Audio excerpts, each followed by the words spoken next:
نماز پڑھتے ہوئے اگر جمائی آ جائے تب کیا کرنا ہے؟ اگر نماز پڑھتے ہوئے چھینک آ جاتی ہے تو تب کیا کرنا ہے؟ جمائی کا آنا یہ شیطان کی طرف سے ہوتا ہے بندے کو سستی دلانے کے لیے، اور ویسے بھی جمائی کا آنا یہ سستی اور کاہلی کی علامت ہے۔ اور نماز میں اگر کسی بندے کو جمائی آتی ہے تو اس کے بارے میں فرمایا گیا ہے کہ وہ شیطان کی طرف سے ہے، یعنی بندے کو سستی دلانے کے لیے، نماز سے توجہ ہٹانے کے لیے۔ تو اگر کسی کو نماز پڑھتے ہوئے جمائی آتی ہے تو جتنا ہو سکے اسے روکنے کی کوشش کرنی ہے، ہونٹوں کو دبا کے، دانتوں کو دبا کے، منہ کو دبا کے جتنا ہو سکے روکنے کی کوشش کریں۔ یوں نہ کریں کہ آپ منہ اس طرح کھول کے نماز میں کھڑے ہو گئے اور جمائی لے رہے ہیں بڑے طریقے سے اور انداز سے، تو آپ جتنا ہو سکے اس کو کنٹرول کرنے کی، روکنے کی کوشش کریں گے۔ اور اگر چھینک کسی کو نماز میں آ جاتی ہے تو چھینک کی ایک جو نارمل آواز نکلے گی، چلو ہم اس کو کنٹرول نہیں کر سکتے، لیکن جتنا ہو سکے پست کم آواز نکلے اس طریقے سے چھینک اگر نماز میں آ جاتی ہے تو کوئی حرج والی بات نہیں ہے، کوئی مسئلے والی بات نہیں ہے۔ صرف ان دو چیزوں کا خیال کرنا ہے کہ جمائی جب آئے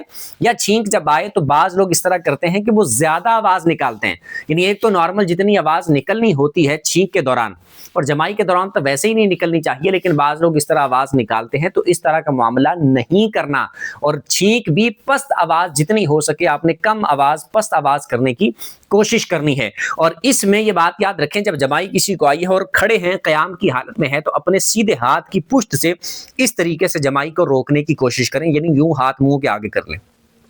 اور ویسے بھی منہ، دانتوں کو اور ہونٹوں کو دبا کر اس کو روکنے کی کوشش کریں۔ اور اگر آپ قیام کے علاوہ کسی اور حیت میں ہیں، کسی اور رکن میں موجود ہیں، تو پھر آپ اپنے الٹے ہاتھ کی پشت کو اس طریقے سے منہ کے سامنے کر لیں۔ کچھ سیکھنے کو ملا ہو کمنٹ میں بتا دیجیے گا، اور ثواب کی نیت سے دوسروں کے ساتھ شیئر بھی کر دیجیے گا۔